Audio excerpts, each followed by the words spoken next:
Hey everybody, this is Cyrus again, and coming at you with another video on this brisk afternoon, about to be the evening time here in Kiev, Ukraine.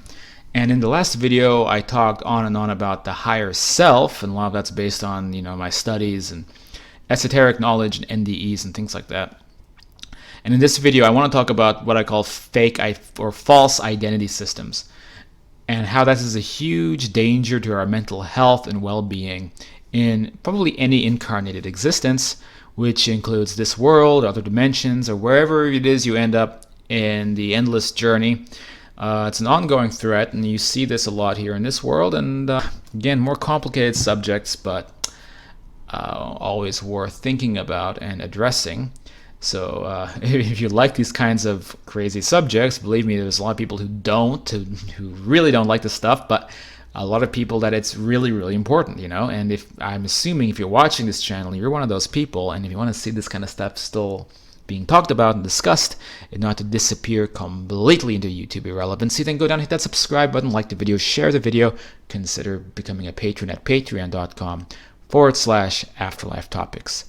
All right, so let's begin. A fake identity system or false identity system is when you enter a system that completely disconnects you from your higher self, your elemental essence, your true personality, in favor of something that somebody else created that becomes your new identity. So what's an example of this? A job that you hate, or a job that you think you love, and that becomes your whole identity, and you've disconnected, you've lost sight of who and what you really are. Let's take McDonald's, for example. And I'm not saying McDonald's is the worst job in the world, because there's a lot of places I've been to, a lot of countries in this world where, making $10 an hour in the USA with benefits would be a dream come true in places where there are no benefits besides the community that helps you, if you get sick and, your uncle's a doctor and can maybe help you, and you make $1 an hour if you're lucky. Right? So, first world problems, actually employment at McDonald's might be in many situations a great thing, but let's just speak in general, right? You work at McDonald's and you have a micromanaging boss who lords over everything you do, and you have all these peers, and you have Eugene who's been working in the same McDonald's for 8 years, and he's a master. He can make Big Macs very, very quickly. He can operate, the cashier very, very efficiently, the cash register very efficiently. He can clean that nasty deep fat fryer and use those really nasty chemicals to get all the caked on grease off of it. And he can do all these things, and you have this micromanaging boss, and he's or she is constantly comparing you to Eugene. And Eugene is really, really good McDonald's employee, but he has this hollow look in his eyes, and he doesn't seem to have much of a life, and you don't know. Does Eugene have a family? Does he do anything besides work this job? You see him on a smoke break, and he just has this 1,000-yard stare, like those old photos of World War I veterans. And it's like, what's going on with Eugene? Why is Eugene the pinnacle of my existence? But you don't think about that because you need a job, and you know that your boss is lording over you, and you have to become more like Eugene. And so you become stressed every day about making really, really good Big Macs very quickly and being able to send them out down the chain to be served at the window or whatever, right? And you're there now. Your thoughts are preoccupied. Like, I need to become a better McDonald's samurai, and Eugene becomes your sensei, and you're on this whole quest. And you do badly, you screw up, and you have a bad performance review, and your micromanaging boss says that you're just not living up to the expectations we want, and then you become just obsessed and unhappy and freaked out, like, I have to get better at this, I have to get better at making Big Macs, and soon it becomes like your whole life, your whole obsession. and your identity starts to become like this job.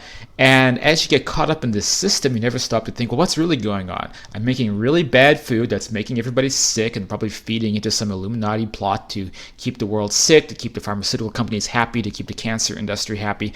I am probably just a cog in a wheel that's trying to wreck society. And I'm being my standards of who I am as a person is being compared to this Eugene guy who clearly his life outside of this system is a mess, and he's depressed, and he takes 6 smoke breaks an hour because he has to cope with life. But I am being told I need to become more like this guy. Like, you get so caught up in the system, you don't see the big picture that the whole thing is a mess and you're becoming something that you're not. That's an identity system. That's a fake identity system.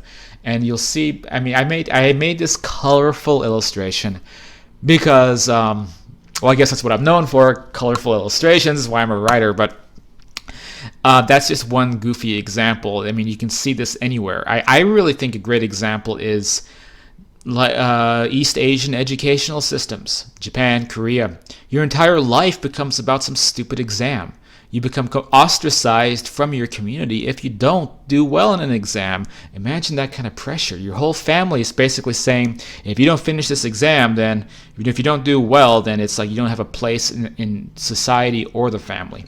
You end up with these extreme situations, not only with extremely high suicide rates, but people who just go completely off the grid. Like in Japan, there's a phenomenon of people who live in internet cafes playing games. They're basically homeless.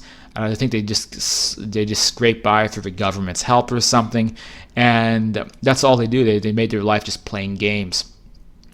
It's this extreme overcorrection to get back to what you really are, and then to remember what you really are, to reconnect with your higher self, the elemental essence that I talked about in the last video.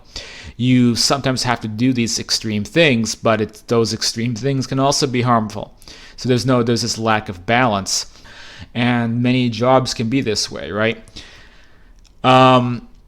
So I will say, from a cultural perspective, I find this to be less of a problem in some cultures I go to, right? And this is a big factor of why I travel so much, or why I get away from the West. Even here in Ukraine, there's an underlying community sense.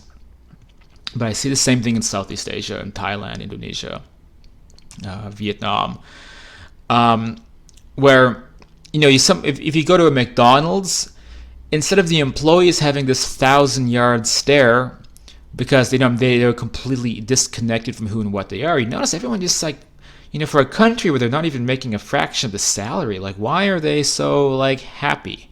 It's because there is this strong sense of community, right? And so when you're in a strong sense of community with other people, it always keeps your real personality, your elemental essence, reinforced. You don't lose track of it when you're thinking about other people, when you have social relationships with many people, and you're interconnected with other people. Then it's these are all opportunities for your authentic self, for your elemental essence, or for the higher self to be channeling through you. For the real you to be expressing itself. Of course, the experts at all of this are artists of all varieties of artists. They are using latent abilities that your higher self uniquely possesses. For Gordon Ramsay, it's probably cooking.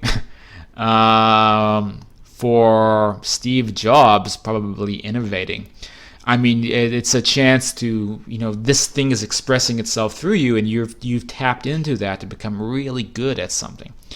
Which is why tapping into your higher self is a very good career choice. Which leads me to the next part of this video, is what do you do about this?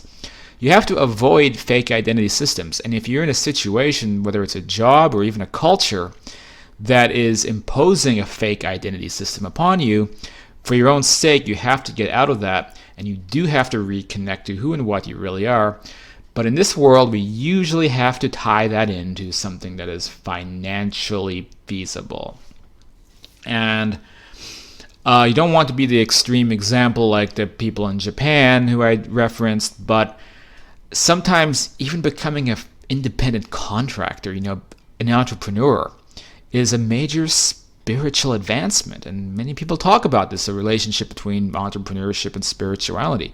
So you can be in a job that becomes an identity system, and it's leaving you totally disconnected from who and what you really are. But then if you take that same job and begin doing it on your own terms, then you can evolve it and mold it, sculpt it around your real self, your creativity, your elemental essence. So there's many examples of this. I mean, if you're a computer programmer and you're in this workplace that is just siphoning who and what you are, then you spin off and make a video game company, right? And then you've now applied this and you've wrapped it around your own unique creative potential. And you can also, of course, you don't have to make a company and create another system. You work for yourself and be a freelancer, and then you have clients. And when you have a client, it's never going to be an identity system. I've never felt that with any client. I've had clients now as an English editor, which, by the way, if you want your books edited, if you want to get your manuscript up to speed, contact me. As a book editor, I've done some level of web design. Of course, I've worked as doing coaching. With this kind of work, which is I'm the most connected to. I'm part of my mission is advancement of spiritual awareness of the planet, leading toward maybe a new era, or something that may change the world, and having to being in a position to try to help out humanity as best I can. I feel like this is my path, or part of like the mission maybe from my higher self. So I'm very connected if I'm doing videos about spirituality and self-development and these types of concepts. Very connected with my core identity, with my elemental identity. And so if I'm doing coaching, then I'm channeling that through, right? So I do offer the coaching, it's like $50, and I help people learn about out-of-body experience and contacting deceased loved ones, that kind of stuff. It's not just a commercial. I'm not just advertising myself. I'm making a point that if I'm doing this work and there is money coming on the table, I'm able to kind of support myself doing it. Then I've been able to match those two things together, and that maybe you should do the same. On the other hand, if I was in a company that was forcing me to do the coaching, and it said you have to do it this specific way, and they make it so strict, and then you become so eager to please your bosses that it starts to become a fake identity, then that's a big problem. And it's also going to stifle your abilities to actually perform what you want to perform. It's going to hurt that because you're no longer operating from authenticity. So is every job like this? No. I've had jobs where there is no identity level pressure happening. And this could even be the difference between a good job and a bad job. When there is an identity level pressure to conform, and you're in a very strict environment like this, probably, unless it by happenstance it just totally coincides with who and what you are, probably you want to get out of those situations. I think an ideal job, and I'm not just saying this as some spoiled millennial, which maybe I am, but some countries, even Japan, have been hinting at a 4-day work week. Ideally, I think that sounds about right. I think we need a proper like Friday, Saturday, and Sunday period every week to reconnect with who and what we are, doing things that speak to who and what we are. We don't want to be in situations where we work 7 days a week and we have no time to spiritually evolve or grow. And we don't want to be in jobs where there's any kind of what we call micromanagement system, where it's everything you do is monitored and has to be sculpted to specifically what they want. Probably the military is the worst example of this, but I think any job that does this, like you want to be in a job that recognizes, okay, you have your own kind of elemental essence and gifts, and if you tap into that and then apply that to what we do, we know you'll do a really good job. And so that would mean on a managerial level, here's this project. I'm not going to give you a million rules about it. Just do what you feel instinctually works for this. So here's this project, finish it, create something wonderful, and then give it back to us, and let's take a look. that is a smart managed company and a good company. Or if it's a physical task, I mean, if it's a physical task, then it shouldn't be a million rules involved with that, right? So if you work a construction job, I don't know anything about construction, I'm just spitballing here, but let's say you work for a company and then you have you're on the job, but you have these million like behavioral rules that don't make any sense. It's like, look, I'm trying to dig a trench and you're telling me that I have to address people by these terminologies, and I have to even when I'm off duty or not working, I have to act a certain way to reflect corporate standards or something weird like that. It's a really bad job because they're trying to sculpt your identity in some way. And that's what we have to avoid, and that's the main point of this video, is that these are all fake identity systems. They disconnect you. When you see people working McDonald's, working Arby's, working Burger King, and they have this 1,000-yard stare, they seem completely drained of energy. These are really people who need help. I'm not saying come in on a white horse and say, yes, I'll take fries with that, and let me coach you about your real identity, your real self. No, that's not going to work.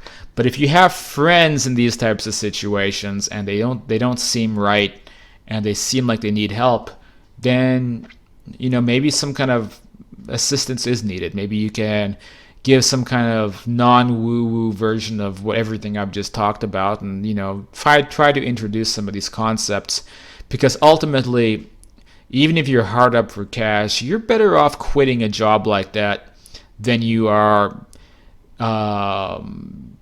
just like destroying your soul over it. That's it for this video. If you like this stuff, head to afterlifetopics.com. Get involved in classes, get involved in, like I mentioned before, some kind of coaching. If you want to support the work, support the channel, leave a comment down below and tell us about your worst jobs and how that hurt you on an identity level and what you did to get out of that and how you are now, if that's helped your depression and improved your happiness in life. This is Cyrus. I'll see you on the next overly complicated video.